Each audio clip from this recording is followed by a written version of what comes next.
कारा और भलेसा में आज शाम चली तेज आंधी ने अपने पीछे तबाही के निशान छोड़ दिए हैं।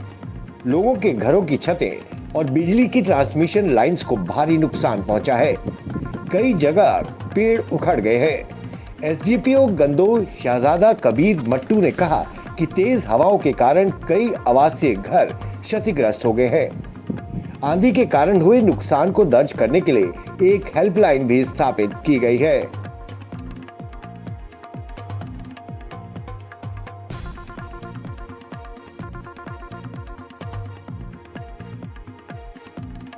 Bureau report, the Straits Times, Doda.